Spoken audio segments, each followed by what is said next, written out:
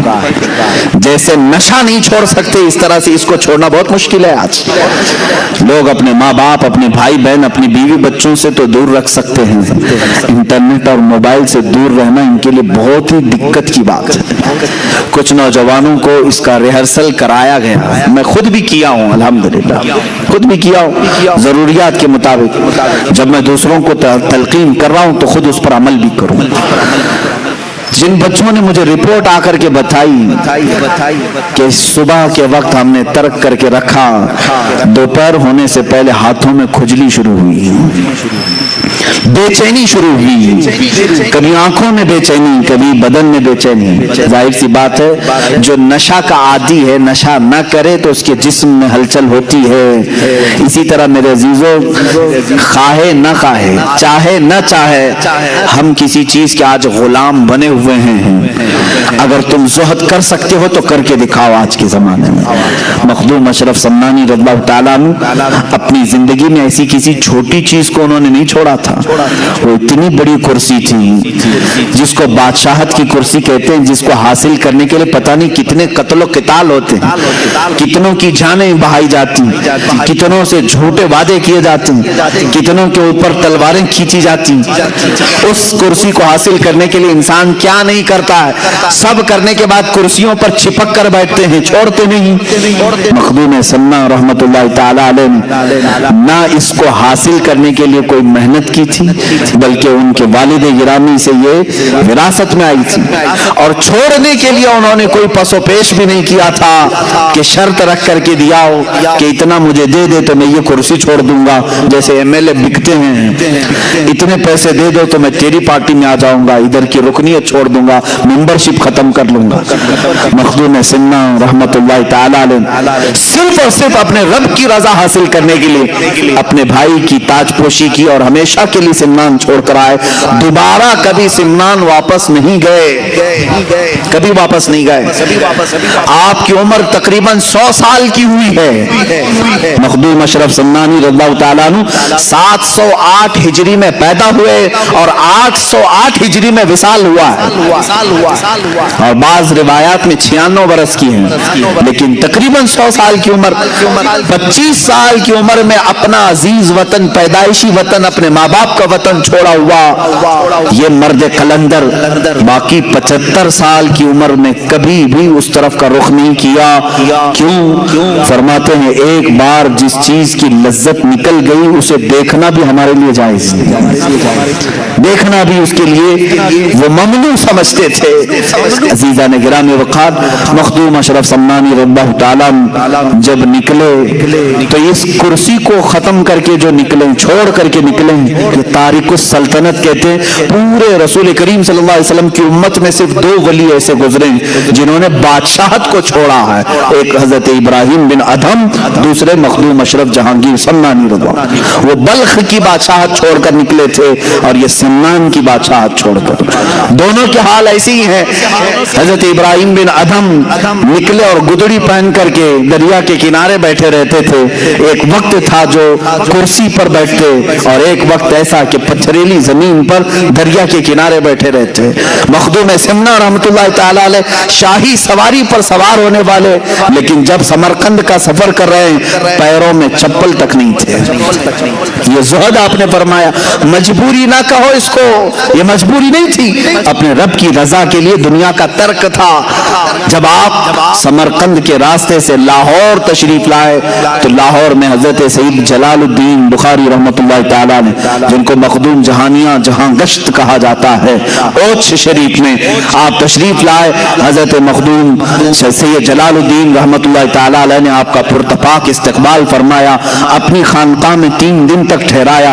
اس وقت کے وہ غوث تھے حضرت سید جلال الدین بخاری, اپنی خانقاہ میں 3 دن رکھا اور اس کے بعد کیا فرمایا کہ فرزند اشرف تمہارا انتظار کسی اور بزرگ کے ہاں ہو رہا ہے، تم کسی اور کی امانت ہو۔ کون ہے وہ بزرگ؟ مخدوم علاء الدین پنڈوی رحمت اللہ تعالی علیہ، جو بنگال کی مالدہ کی سرزمین پر آج بھی آرام فرما ہیں۔ یہ اس زمانے کے قطب الاقطاب تھے، قطب الاشراف تھے۔ اس وقت حضرت مخدوم علاء الدین پنڈوی رحمت اللہ تعالی علیہ حضرت مخدوم اشرف سمنانی کے انتظار میں وہاں بیٹھے ہوئے تھے۔ جلال الدین بخاری رحمت اللہ علیہ نے ان کو رخصت کیا کہ آپ جائیں بنگال کی سرزمین پر۔ وہاں سے پیدل چلتے ہوئے نکلے۔ لاہور کی سرزمین کہاں ہے، بنگال کہاں ہے، پیدل سفر کیا۔ بہار کے راستے سے ہو کر گزر رہے تھے۔ بہار میں ایک علاقہ منیر ہے، یہاں ایک بزرگ ہیں مخدوم شرف الدین یحییٰ منیری رحمت اللہ تعالی علیہ۔ یہ بڑے پائے کے بزرگ ہیں۔ اعلیٰ حضرت رضی اللہ تعالیٰ عنہ نے ان کا تذکرہ فرمایا ہے۔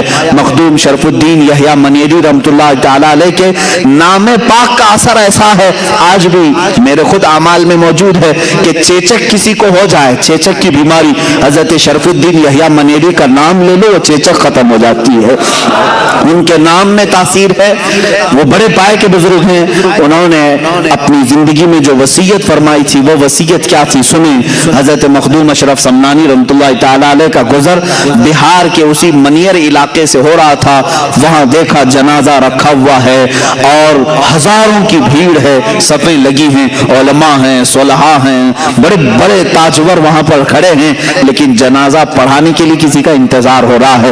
اسی سفر پر مخدوم اشرف سمنانی رحمت اللہ تعالی علیہ جنازے میں حاضر ہوئے۔ پوچھا کس کا ہے؟ کہا یہ مخدوم شرف الدین یحییٰ منیری کا ہے۔ کہا کہ جنازے میں بھی شریک ہوتا ہوں۔ ان سے پوچھا گیا کہ پھر پڑھایا کیوں نہیں جا رہا ہے؟ لوگوں نے کہا جو مخدوم شرف الدین یحییٰ منیری کے خلفاء تھے، مریدین تھے، علماء تھے، انہوں نے کہا ہمارے شیخ شرف الدین یحییٰ منیری رحمت اللہ تعالی علیہ کی یہ وصیت تھی کہ میرا جنازہ تیار کر کے ایک کھلے میدان میں رکھنا، تم دیکھنا مغرب کی طرف سے رسول اللہ کا ایک شہزادہ آئے گا، آل رسول آئے گا، وہ کالی ایک چادر اپنے اوپر اوڑھا ہوگا اور وہ ساتوں قراتوں کا قاری ہوگا، حافظ ہوگا۔ اور یہ تک انہوں نے بتایا مخدوم شرف الدین یحییٰ منیری رحمت اللہ علیہ نے اپنے خلفاء سے تم میں سے کوئی بھی جنازہ پڑھانے کی جرات نہ کرنا، میرا جنازہ وہ سید الاشراف پڑھائے گا جو اپنی ایک سلطنت کو چھوڑ کر آ رہا ہوگا، بادشاہت چھوڑ کر آ رہا ہوگا۔ مخدوم اشرف سمنانی سے جب لوگوں نے کہا، آپ نے فرمایا جس اشرف کا انہوں نے تذکرہ کیا ہے وہ میں ہی ہوں۔ سارے علماء و صلحاء نے آپ کے ہاتھ پر ہاتھ رکھا اور آپ کو آگے بڑھایا۔ حضرت مخدوم شرف الدین یحییٰ منیری رحمت اللہ تعالی علیہ کا جنازہ آپ نے بشارت کے اعتبار سے خود پڑھایا، پھر وہاں سے آپ نے پھر سفر فرمایا۔ عزیزو، میں آج تفصیل ذکر کروں گا میرے مخدوم سمنا رحمت اللہ تعالی علیہ کی۔ آپ حضرت مخدوم علاء الدین پنڈوی رحمت اللہ تعالی علیہ کی ملاقات کے لیے بنگال مالدہ جا رہے ہیں۔ سفر بڑا کٹھن ہے، دریاؤں کا بھی سفر ہے، پہاڑوں کا سفر ہے، جنگلات کا سفر ہے، پیروں میں سوجن آ چکی تھی، لیکن سفر یہ تھکن کبھی نہیں لاتا تھا، تھکان سے چور نہیں ہوتے تھے، سفر ہی سفر ہے۔ حضرت مخدوم علاء الحق پنڈوی رحمت اللہ تعالی علیہ اپنی خانقاہ میں ان کا کیا حال تھا؟ اللہ اللہ، بڑے بڑے مجاہدے کرنے والے لوگ، وہاں پر حال یہ تھا کہ لوگ 15 سال 20 سال تک مجاہدے میں بیٹھے ہوتے تھے۔ علاء الدین پنڈوی رحمت اللہ تعالی علیہ کے آستانے پر ایک دن دوپہر کا وقت ہے، خواب میں یا جیسے ہی آپ نیند سے بیدار ہوئے، بے قراری کے عالم میں کھڑے ہو گئے اور اپنے سارے لوگوں سے، مریدین سے کہا بوئے یار می آیت، بوئے یار می آیت، مجھے میرے یار کی خوشبو آ رہی ہے، میرے عزیز کی خوشبو آ رہی ہے۔ لوگوں نے کہا کہ یہ کس کی خوشبو ہے؟ کہا جس کے انتظار میں میری عمر بیتتی جا رہی ہے، غالباً وہ انتظار کی گھڑیاں ختم ہو رہی ہیں۔ سارے لوگ بالکل تجسس کے شکار ہو گئے، آخر وہ ہے کون جس کے لیے مخدوم علاء الدین رحمت اللہ تعالی علیہ اپنا بستر چھوڑ کر اٹھ گئے، وضو فرمایا، سارے مریدین خلفاء کے ساتھ شہر سے باہر آئے، شہر کی سرحدوں کے پاس آ کر کھڑے ہوئے تو دیکھا دور تنہائی کا سفر کرتے ہوئے مخدوم جہانگیر اشرف سمنانی رحمت رحمۃ اللہ تعالی علیہ تشریف لا رہے ہیں. چہرے پر گرد ہے, غبار ہے, اور لباس پورے سفر کی علامتیں بتا رہا ہے, جگہ جگہ سے کانٹوں سے پھٹ چکا ہے. مخدوم اشرف سمنانی رحمۃ اللہ تعالی علیہ جیسی آئے, سارے مریدین اور خلفاء نے پوچھا اپنے پیر و مرشد سے, کیا یہ وہی ہے مسافر؟ کہا ہاں, اسی کی خوشبو مجھے شہر سے باہر تک لے آئی ہے. آپ خود باہر آگے بڑھ کر کے مخدوم سمنا رحمۃ اللہ تعالی علیہ کے چہرے مبارک کو اپنے سینے سے لگایا, ان کی پیشانی پر بوسہ دیا اور پالکی منگوائی. کہا کہ اس سید زادے کو پالکی پر بٹھاؤ. حضرت مخدوم اشرف سمنانی رحمۃ اللہ تعالی علیہ ادب کے لحاظ سے آپ نے بیٹھنے سے انکار کیا. اس کے بعد حضرت مخدوم علاء الحق پنڈوی رحمۃ اللہ تعالی علیہ خود پالکی پر بیٹھے اور اس شہزادہ اعظم کو اپنے ساتھ بٹھایا, خانقاہ لے آئے, اور اس کے بعد اس دن جشن کا ماحول تھا. بھلا مجھے بتاؤ, کوئی پیر اپنے ایک مرید کا انتظار کر رہا ہو, کوئی شیخ اپنے ایک خلیفہ کا انتظار کر رہا ہو. حضرت مخدوم اشرف سمنانی رحمۃ اللہ تعالی علیہ خانقاہ میں آئے ہیں تو مریدین کی باتیں سنو, کیا کہتے ہیں؟ کہتے ہیں برسوں بعد ایسا لگ رہا تھا ٹھنڈی راتوں میں کوئی ایک سورج طلوع ہوا ہے, اس لیے کہ جشن کا سما تھا, ہر جگہ اجالا ہی اجالا تھا. دو چہرے اتنے چمکتے تھے, ایک علاء الحق پنڈوی کا, ایک مخدوم سمنا کا. دسترخوان بچھایا گیا ہے, دسترخوان بچھائے گئے, اعزاز میں روٹیاں رکھی گئیں, سالن لائے گئے, اور وہاں پان کی گلوریاں پیش کی جاتی تھی, پان کھائے جاتے تھے. مخدوم سمنا رحمۃ اللہ تعالی علیہ دسترخوان پر سامنے بیٹھے ہیں. علاء الحق پنڈوی رحمۃ اللہ تعالی علیہ سب سے پہلا جملہ کیا فرمایا؟ اولیاء کا دسترخوان بھی کیسا ہوتا ہے. کہا تشت لاؤ ہاتھ دھلانے کے لیے, ہم بھی دسترخوان پر ہاتھ دھلاتے ہیں. مخدوم سمنا سے ان کے شیخ نے کہا, بیٹا فرزند اشرف اپنے ہاتھ دھو لو دنیا کی ہر لذت سے, دنیا کی ہر لذت سے ہاتھ دھو لو. آپ نے ہاتھ دھوتے ہوئے اپنے شیخ سے کہا کہ حضور والا, میرے مرشد گرامی, آپ کا یہ بیٹا, آپ کا یہ فرزند دنیا کی سب سے بڑی دولت جو کرسی ہوتی ہے اس بادشاہت سے ہی ہاتھ دھو کر کے آیا ہے. اور آپ نے ہاتھ دھو کر کے دسترخوان پر کھانا شروع فرمایا تو 4 لقمے سب سے پہلے مخدوم علاء الحق پنڈوی رحمۃ اللہ تعالی علیہ نے اپنے ہاتھ سے ان کے منہ میں رکھے اور ایک ایک لقمے پر کہا کہ کون کون سا لقمہ تھا. ایک طریقت کا تھا, ایک معرفت کا تھا, ایک اسرار و رموز کا تھا, ایک حقانیت کو پہنچنے والا تھا. یہ 4 لقمے کھلانے کے بعد اپنا صافہ, اپنا امامہ نکالا, مخدوم جہانگیر اشرف سمنانی کے سر پر باندھا اور کہا, بیٹا فرزند اشرف, میں زمانے سے اس خرقے کو سنبھالا ہوں, سلسلہ چشتیہ سلطان غریب نواز رضی اللہ تعالیٰ عنہ کی بارگاہ سے آیا ہوا یہ امامہ آج تک میرے پاس امانت تھا. اس سلسلہ چشتیہ کی ساری امانتیں میں نے تمہارے سر پر رکھ دی. یہ خرقہ پوشی ہوئی. آج کے دن یہاں سے خلافت ہی دے دی گئی, آپ نے بیعت بھی کیا. مخدوم اشرف سمنانی رضی اللہ تعالیٰ اس خانقاہ میں تقریباً 12 سال تک گزارے, 12 سال تک.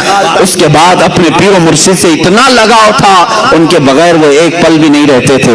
مخدوم اشرف سمنانی رضی اللہ تعالیٰ نے جب اپنی عمر کی 35ویں یا 37ویں سال کو پہنچے تو آپ کے پیر و مرشد نے کہا کہ اے فرزند اشرف, اب تمہارے اور ہماری جدائی کا وقت ہے.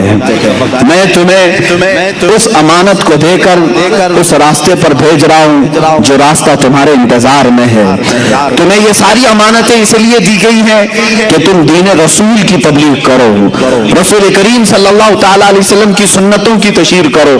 مخدوم اشرف سمنانی رضی اللہ تعالیٰ عنہ کو آپ نے بلایا اور جونپور کی سرزمین کی طرف اشارہ فرمایا. جونپور آج بھی اتر پردیش کا ایک علاقہ ہے, اور اس طرف اشارہ فرمایا. دسترخوان پر بیٹھ کر کے ایک علاقہ دکھایا جس کی ارد گرد تالاب ہے اور بیچ میں ایک چھوٹی سی جگہ ہے.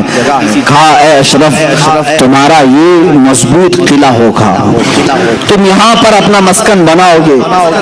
آپ نے اصرار کیا کہ حضور مجھے اپنے ساتھ اپنی صحبت میں رکھیں. آپ نے فرمایا یہ امانتیں اس لیے دی جاتی ہیں کہ خلق خدا کو اس سے تم فیضیاب کرو. یہ صرف اپنے لیے نہیں ہوتی, خلق خدا کو تم اس سے فیضیاب کرو۔ حضرت مخدوم اشرف سمنانی رضی اللہ تعالیٰ عنہ اس وقت اپنے پیر و مرشد سے فرماتے ہیں حضور جس علاقے میں آپ مجھے بھیج رہے ہیں وہاں پر ایک شیر ہے، اس شیر کے چنگل میں مجھے آپ بھیج رہے ہیں۔ آپ نے تھوڑی دیر تک انتظار فرمایا اور کہا شیر اگرچہ ہوگا لیکن تمہاری تربیت یافتہ ایک چھوٹا سا بچہ اس شیر کے لیے کافی ہو جائے گا۔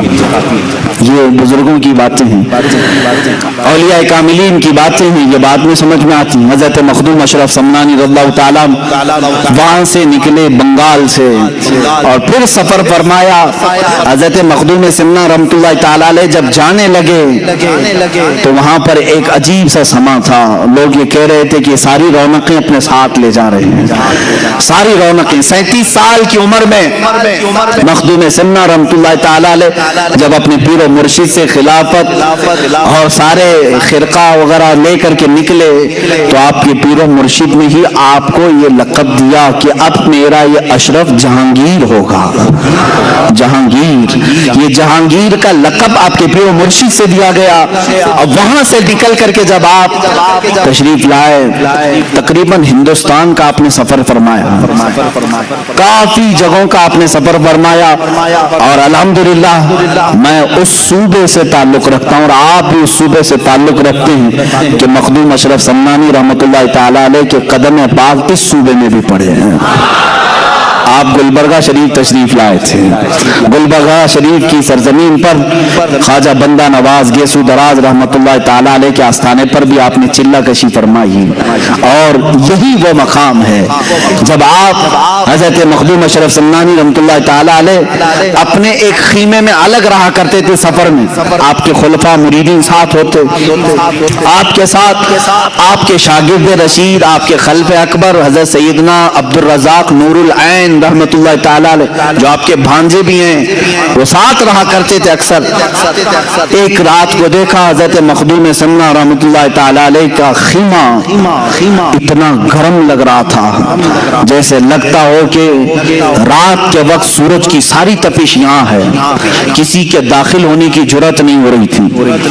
حضرت مخدوم سمنا رحمت اللہ تعالیٰ علیہ اس خیمے کے اندر موجود ہیں، لوگوں نے اندر داخل ہونے کی کوشش کی، پھر حضرت سیدنا عبد الرزاق نور العین رحمت اللہ تعالیٰ علیہ اجازت لے کر خیمے میں آتے ہیں، کیا دیکھا کہ پیشانی پر بڑے بڑے پسینے کے قطرات ہیں اور پیشانی تیز چمک رہی ہے اور آپ مصلی پر بیٹھے ہوئے ہیں۔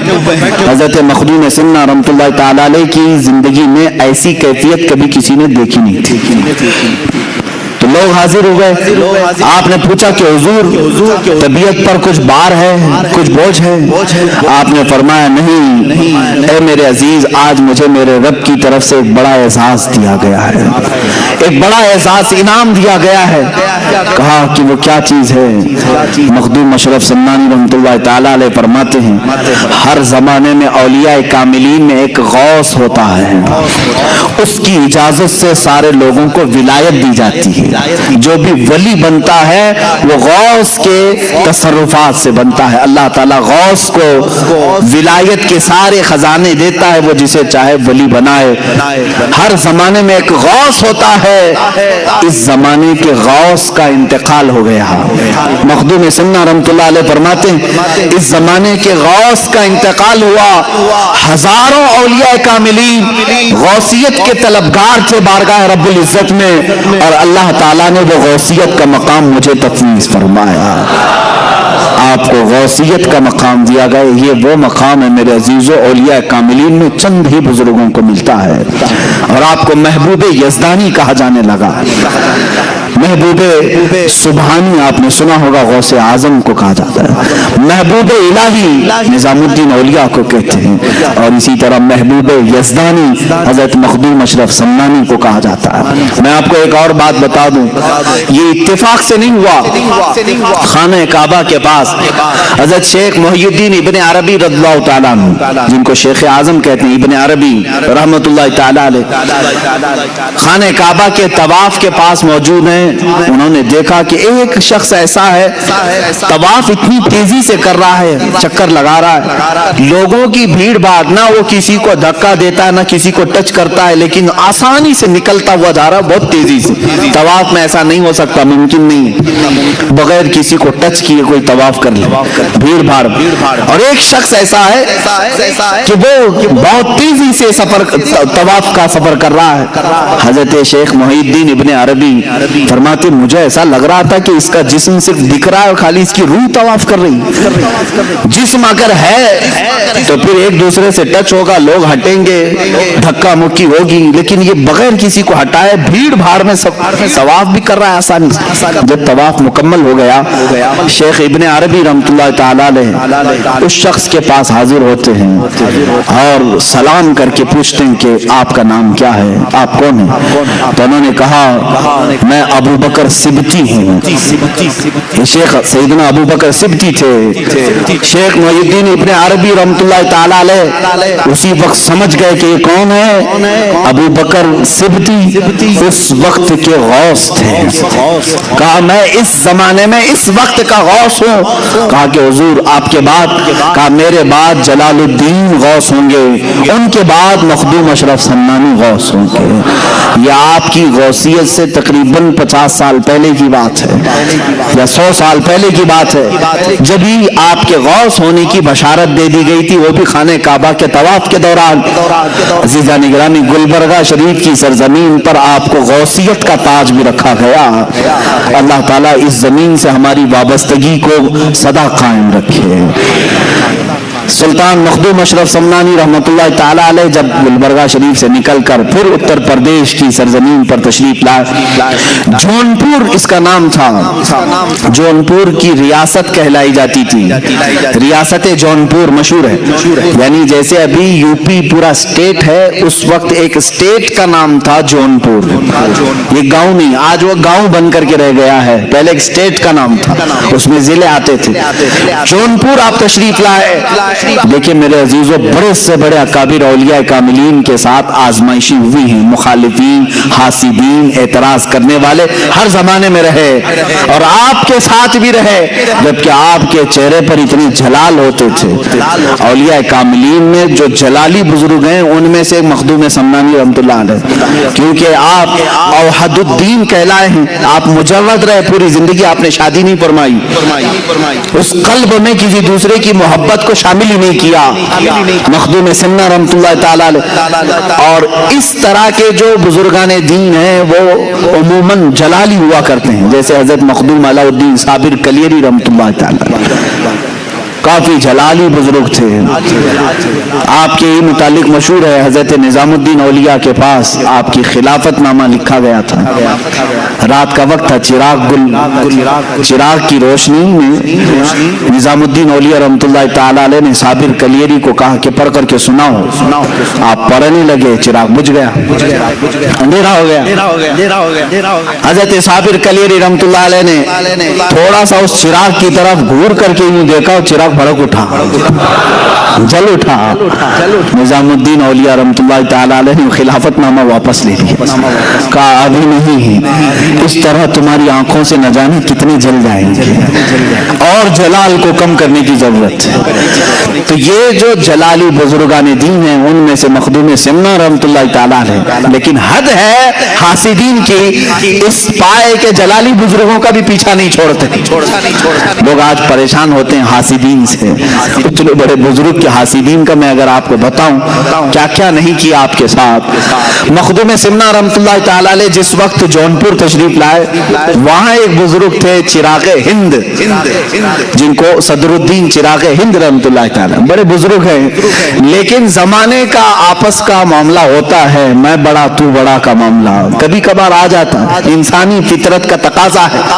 وہ ان کا پرانا علاقہ تھا، ان کے مریدین تھے، اچانک مخدوم اشرف ان کے علاقے میں آئے۔ کچھ لوگوں کو تکلیف اسی بات کی ہوتی ہے، میرے کھیت میں دوسرا کیوں چرنے آیا؟ ہوتا ہے 40 سال سے ہم پورے شہر کو سنبھال رہے تھے، اچانک یہ بکرا کہاں سے آیا؟ اس طرح کا حسد بھی آ جاتا ہے، یہ انسانی فطرت کا تقاضا ہے۔ چراغ ہند رحمۃ اللہ تعالی علیہ وہ بزرگ بھی ہیں، میں ان کی بیعت بھی نہیں کر رہا ہوں، لیکن مخدوم سمنا ہے، وال رسول بھی۔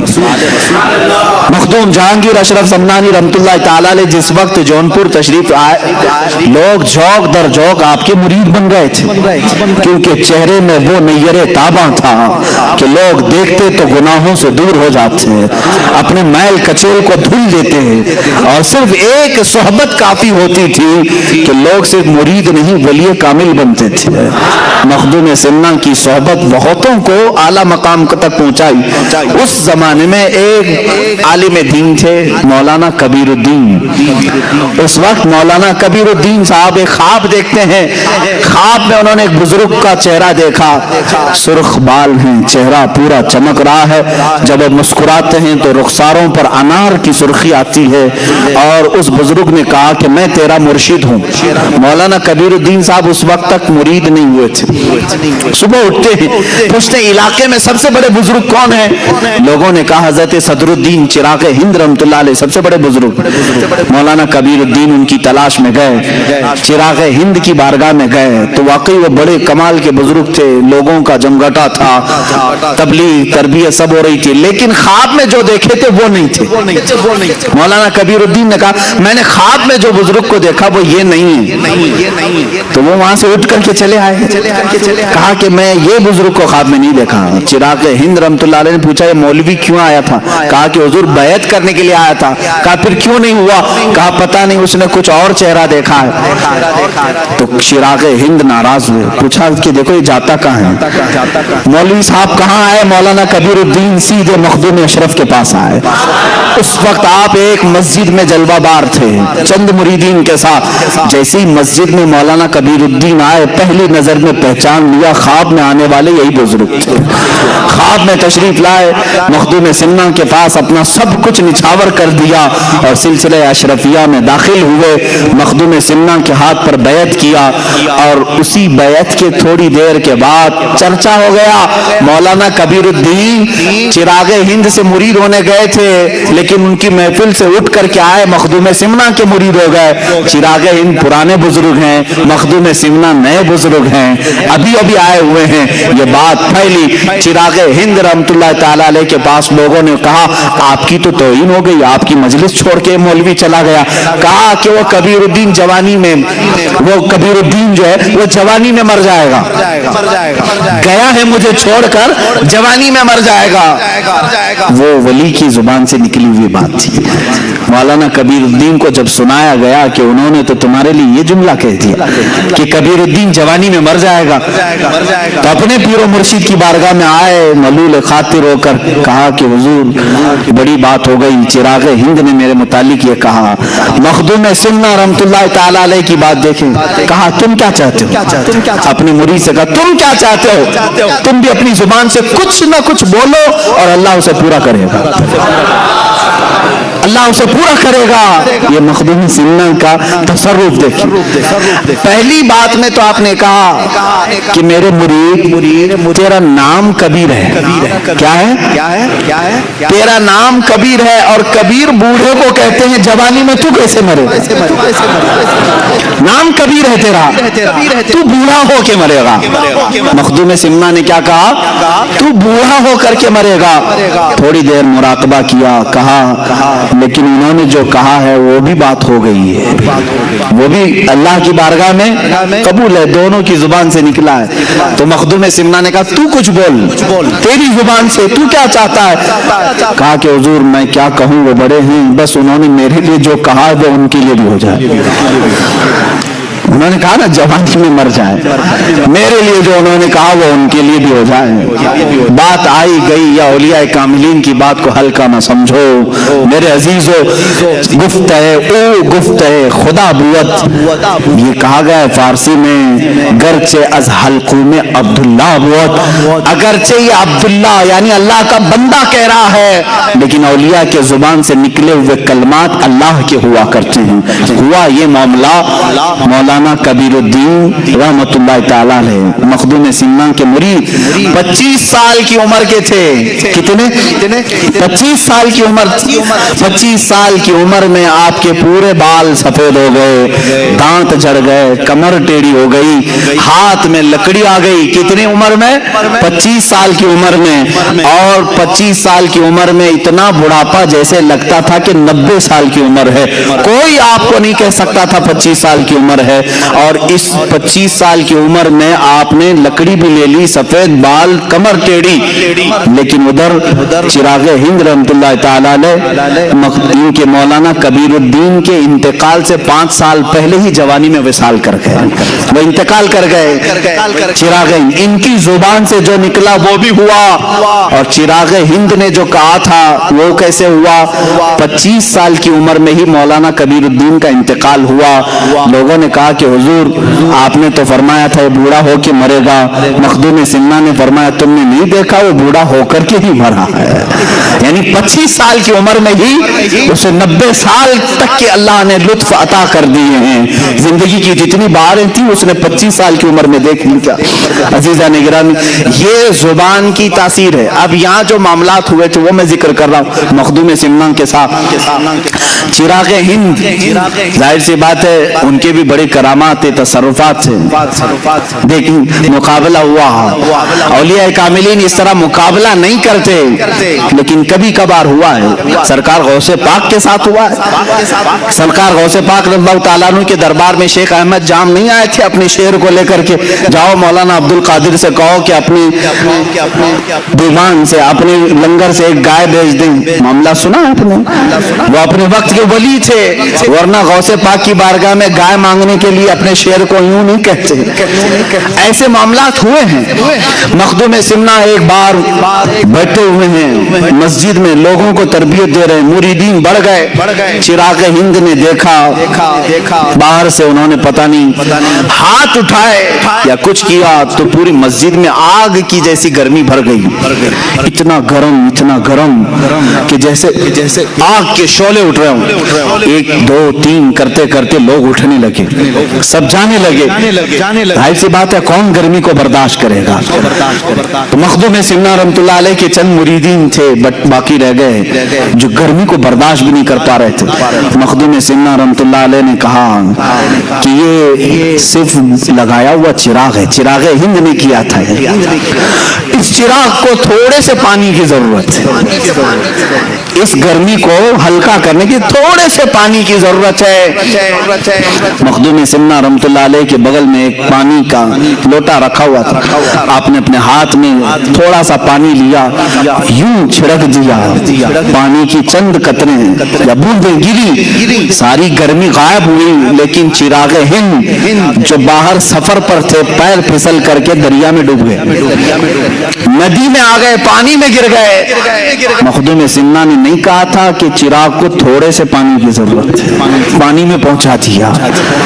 اور وہ پانی میں اس طرح ہاتھ پیر مارنے لگے کہ اپنے سلسلے کے تمام اولیاء کو مدد کے لیے پکارا, یہاں تک کہ رسول کریم صلی اللہ تعالیٰ علیہ وسلم کو ندا دی.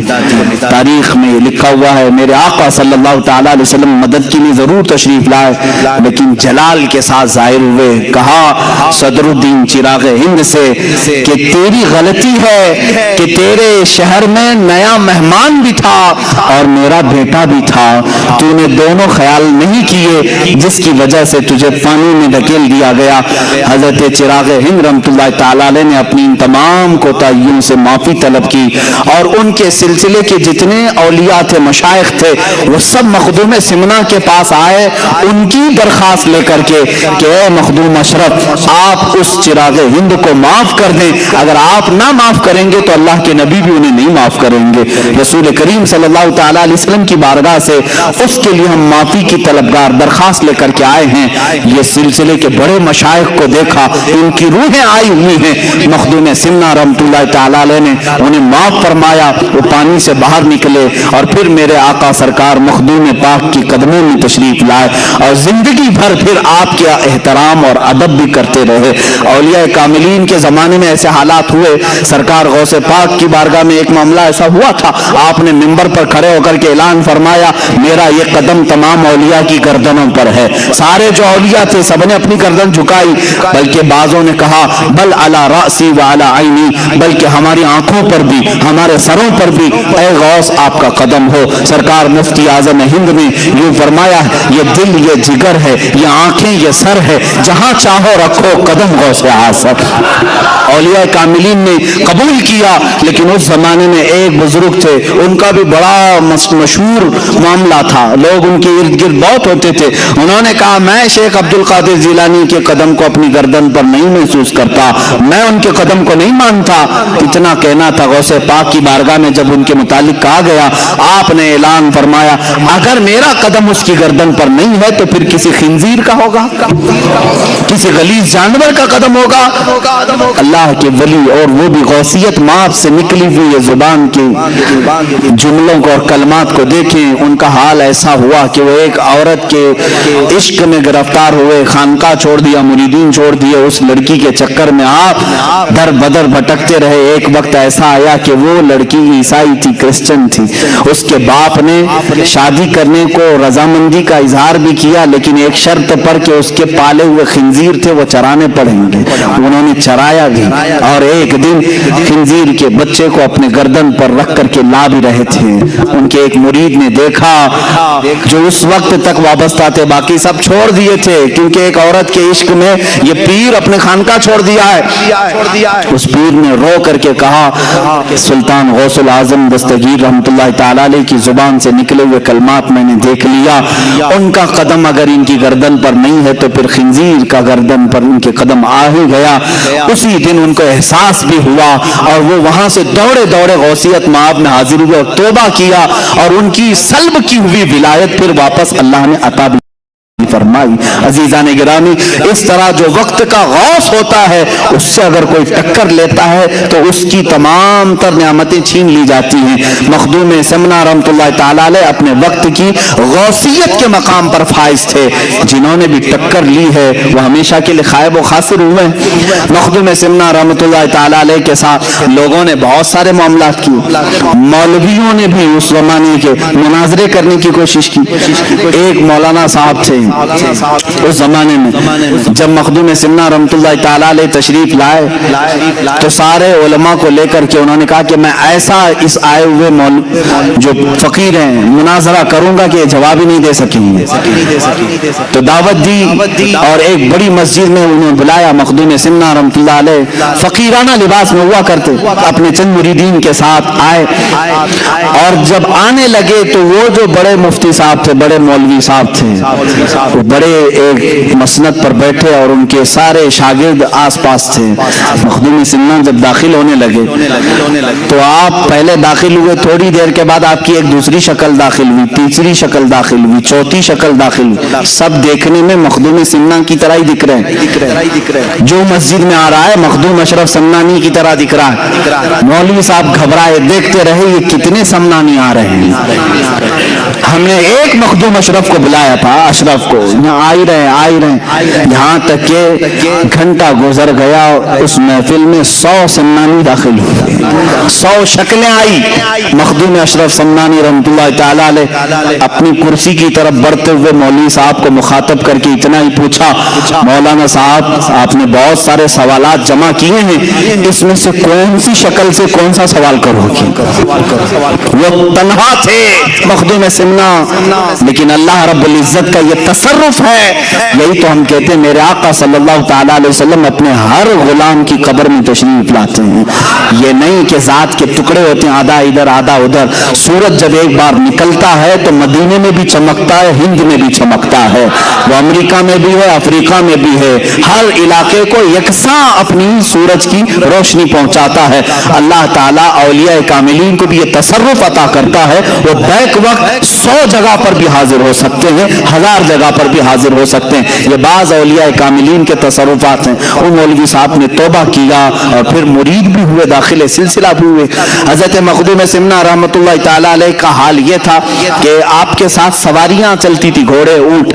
ایک بار آپ آئے، رات کا وقت تھا، ایک علاقے میں مسجد میں اندر قیام کیا اور صحن مسجد میں گھوڑوں کو باندھ دیا. گاؤں میں بات مشہور ہوئی، ایک نیا مہمان آیا، فقیر ہے لیکن انہوں انہوں نے گھوڑے مسجد کے پاس باندھ دی، صحن میں، مسجد کے صحن میں باندھ دی۔ جو مولوی حضرات تھے، طلبہ تھے، سب دوڑے دوڑے آئے، کہا کہ ایسا فقیر، ایسا مرد قلندر، اگر تم اللہ کے ولی ہو تو یہ مسجد کی بے حرمتی نہیں ہو جاتی کہ جانور باندھو۔ مخدوم سمنا رحمۃ اللہ تعالی علیہ بیٹھے تھے، تھوڑی دیر میں ایک گھوڑے نے سر ہلایا، اپنے ایک مرید سے کہا اپنے اس گھوڑے کو لے جاؤ، یہ اپنی پیشاب کی شکایت کر رہا ہے، اس کو پیشاب کروایا گیا۔ تھوڑی دیر کے بعد ایک گھوڑے نے سر ہلایا، مخدوم سمنا نے کہا اس گھوڑے کو لے جاؤ، یہ لید کرنا چاہتا ہے۔ جو شکایتیں ہوتی رہی، تھوڑی دیر تک ان گھوڑوں کو، اونٹوں کو باہر لے جایا جاتا تھا، ان کو فارغ کر کے لایا جاتا تھا۔ تمام علماء اور مولوی حضرات بیٹھے تھے، انہوں نے دیکھا یہ کیا ہے۔ مخدوم سمنا نے فرمایا مسجد میں جانور کو اسی لیے نہیں لایا جانا چاہیے کہ وہ ناپاکی کریں گے، لیکن میرے گھوڑے ایسے ہیں کہ ان میں سے ایک بھی نہ پیشاب کرے گا نہ پخانہ کرے گا، انہیں جب ضرورت ہوگی یہ مجھے اشارہ کریں گے اور ان کا جہاں مقام ہوگا وہیں اپنی یہ غلاظت بھی کریں گے۔ تم دیکھ لو فجر تک ان میں سے ایک گھوڑا بھی لید نہیں ڈالے گا اور نہ ہی پیشاب کا ایک قطرہ ڈالے گا۔ اس کے باوجود پھر بھی جانوروں کو مسجدوں میں نہیں لانا چاہیے، لیکن ہم مسافر ہیں، ہمارے پاس جگہ کی تنگی تھی، ہم نے یہ عذر کی وجہ سے یہاں پر رکھا ہے۔ مخدوم سمنا رحمۃ اللہ تعالی علیہ کا تصرف جانوروں پر بھی تھا، جانور بھی آپ کے مطیع و فرما بردار تھے۔ ایک علاقے میں آپ کے ساتھ مذاق بھی کیا گیا تھا، لیکن وہ مذاق حقیقت ہو گئی۔ کچھ اوباش نوجوانوں نے ایک جنازہ تیار کیا اور کہا کہ ڈپلیکیٹ مردے کو رکھ کر کے، یعنی زندہ آدمی کو رکھ کر کے مخدوم اشرف سمنانی سے کہیں گے جنازہ پڑھا دیجیے۔ جب وہ نماز پڑھانے لگے یہ مردہ اٹھے گا، تالیاں بجائیں گے، سب مذاق اڑائیں گے، اللہ کے ولی کا مذاق۔ اسی لیے میرے آقا صلی اللہ علیہ وسلم نے فرمایا من عادى لي وليا فقد آذنته بالحرب، جو میرے کسی ولی سے دشمنی کرتا ہے میں اس کے ساتھ جنگ کا اعلان کرتا ہوں۔ اللہ سے کون جنگ کرے گا؟ اللہ کے ولیوں سے جس نے دشمنی مول لی گویا کہ وہ اللہ کے ساتھ جنگ کرنا چاہتا ہے۔ تو مخدوم سمنا رحمۃ اللہ تعالی علیہ کو لوگوں نے اصرار کر کے بلایا، آپ آئیے جنازہ پڑھائیے، ہمارے علاقے میں انتقال ہو گیا، جنازہ لایا، صفیں لگائی، آپ منع کرتے رہے، زبردستی آپ کو امام بنا کر کھڑا کیا گیا، آپ نے تکبیر باندھی، چاروں تکبیریں ہوئی، سلام پھیرا اور کہا لے جاؤ دفن کرو۔ بیچ نماز میں وہ لوگ سوچتے رہے یہ اٹھے گا مردہ اور تالیاں بجائے گا، مذاق، لیکن وہ اٹھا ہی نہیں۔ جب سب سلام پھیر دیے مخدوم سمنا نے مخاطب کر کے کہا اے لوگوں مجھے معلوم ہے تم نے جنازے میں کیا رکھ کر لایا تھا، مجھے معلوم ہے، لیکن اللہ تعالیٰ اپنے کسی بھی ولی کا مذاق گوارا نہیں فرماتا۔ تم نے اسے کفن پہنایا اور اللہ نے اسے حقیقی موت کا لباس پہنایا۔ اب اشرف نے اس پر جنازہ پڑھ دیا، اب دوبارہ اس کی زندگی نہیں ہے، لے جاؤ دفن کرو، وہ ہمیشہ کے لیے مر گیا۔ لوگوں نے توبہ کیا۔ اللہ کے ولیوں کے ساتھ جو مذاق کرتا ہے میرے عزیزوں اس کے ساتھ بہت برا حشر ہوگا۔ میں نے اسی طرح دیکھا مدینہ رسول میں میرے آقا صلی اللہ علیہ وسلم کا رحم و کرم ہے، اس غلیظ متوع کو آج تک میں یاد رکھا ہوں، اللہ اس پر لعنت کرے، جالیوں کے پاس کھڑا ہے، ہندوستانی پاکستانی جو حجاج آتے ہیں میرے آقا کی بارگاہ میں کہتے ہیں دعائی ہو یا رسول اللہ، فریاد ہو یا رسول اللہ، حضور کی بارگاہ میں یہ پیش کرتے ہیں۔ وہاں موجود ایک وہابی متوع کو غصہ آیا، اس نے کہا کیا رسول سے مانگتے ہو، کیا رسول سے مانگتے ہو، یہ شرک ہے۔ کہا ہم رسول سے نہ مانگے تو پھر کس سے مانگے؟ اللہ سے مانگتے ہیں، اللہ سے مانگو۔ میرے عزیزوں بات سچی ہے، اللہ ہی دیتا ہے، بخدا خدا کا یہی ہے در، نہیں اور کوئی مفر مقر، جو وہاں سے ہو یہی آ کے ہو، جو یہاں نہیں تو وہاں نہیں۔ یہ میرے امام اعلیٰ حضرت نے ہمیں سمجھایا ہے، دربار رسالت یہ اللہ رب العزت تک پہنچنے کا راستہ ہے۔ اے نادان اگر اس نبی نے نہ بتایا ہوتا تو تو خدا کو رحمان بھی نہیں جانتا، کبھی نہیں سمجھ سکتا۔ اس متوع نے میرے سامنے ایک حرکت کی تھی، کہا دیکھو میں ناچ رہا ہوں یہاں پر، اور اپنی پیٹھ جالیوں پر لگا لگا کر کے گھسنے لگا، پیر اچھل اچھل کر کے کرنے لگا،